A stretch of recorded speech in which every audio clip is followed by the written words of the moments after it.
नारायण साधक नारायण साधक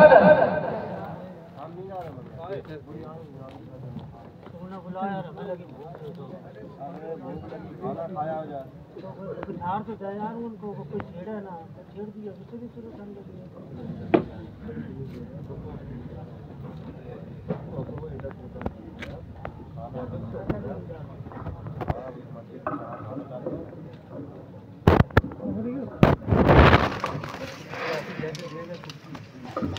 दारुल शरीफ की मुक़द्दस ज़ात गिरामी आपकी नज़रों के सामने है और खतीब हिंदुस्तान सल्लल्लाहु हाशिम शरीफ साहब अल्लाह दामद को भी तशरीफ ला चुके हैं। और आप सिर्फ ये अंदाजा लगा लीजिए कि कितना वक्त पर आज हमारा इजलास चल रहा है। इंशाअल्लाह ये दूसरी कामयाबी की दलील भी है, ज़मानत भी है, वक्त पर इंशाअल्लाह चलेगा। मैं आखिरी मोड़ दे रहा हूँ और इंशाअल्लाह उसके बाद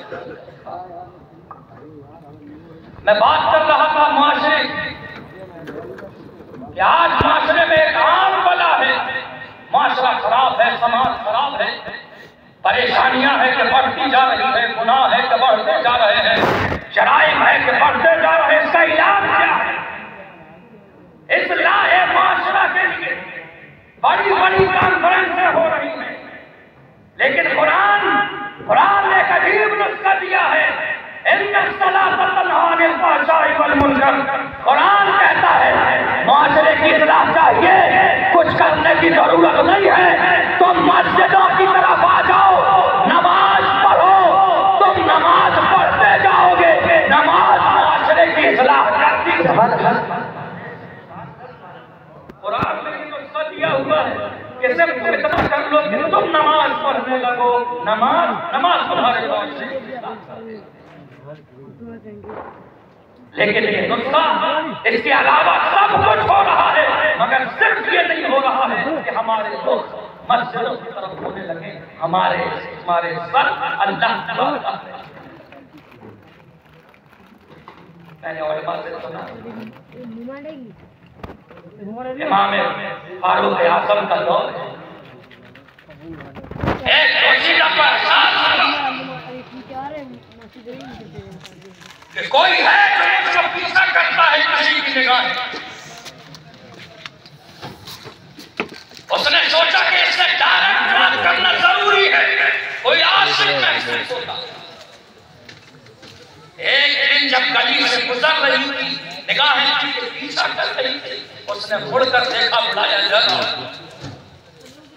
तुम्हारा मुद्दा क्या है, तुम चाहते क्या हो? नौजवान का मुद्दा बयान किया,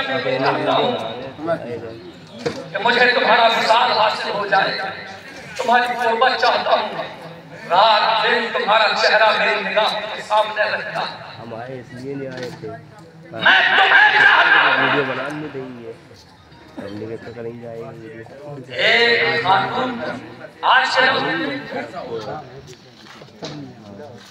फरमाया अगर तुम मेरी मोहब्बत चाहते हो तो मेरे लिए ख्वाहिश है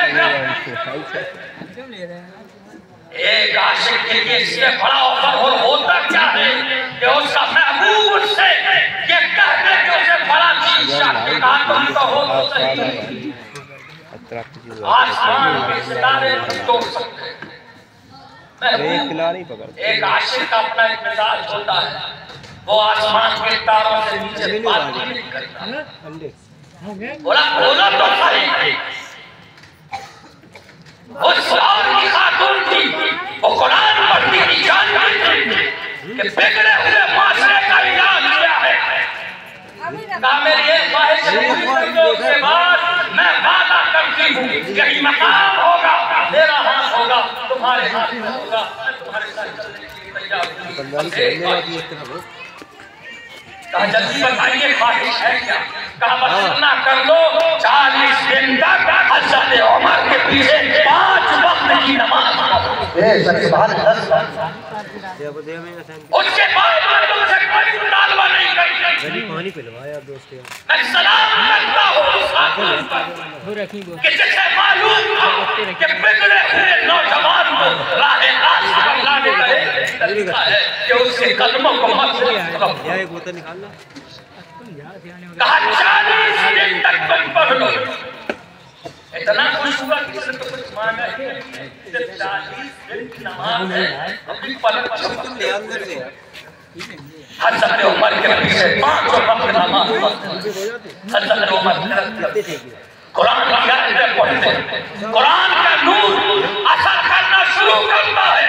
40वां दिन है, नौजवान उसी गली से गुजर रहा है, खातून दरवाजे पर खड़ी है, निगाह नहीं उठ रही है, आगे बढ़ गया। खातून ने आवाज दी, नौजवान वादे के मुताबिक खड़ी हूँ, क्या मुझसे ताल्लुक नहीं कायम करोगे? नजरें झुकी है, जवाब देता है, रास्ते से हट जा, मुझे तेरी जरूरत नहीं है। उमर ने मेरा रिश्ता मेरे परवरदिगार से जोड़ दिया। मुझे तेरे रिश्ते की जरूरत नहीं। साफा करो चल के यार। उमर ने मेरा रिश्ता मेरे खुदा से जोड़ दिया, और जिसके रिश्ते खुदा से जुड़ जाए वो दुनिया के किसी रिश्ते की कोई हैसियत नहीं। नौजवानों, इन्ना सलात तन्हा फहशाई वल मुनकर कुरान कहता है, कानून से कम करो, इस्लाह मुआशरा चाहते हो, मस्जिदों का रुख करो, मस्जिदों का रुख कर लो। तुम जितना सजदा करते जाओगे, अल्लाह तुम्हें गुनाहों से पाक करता चला जाएगा। लेकिन अफसोस है, दो बातें और, नमाज बहुत अजीम चीज है,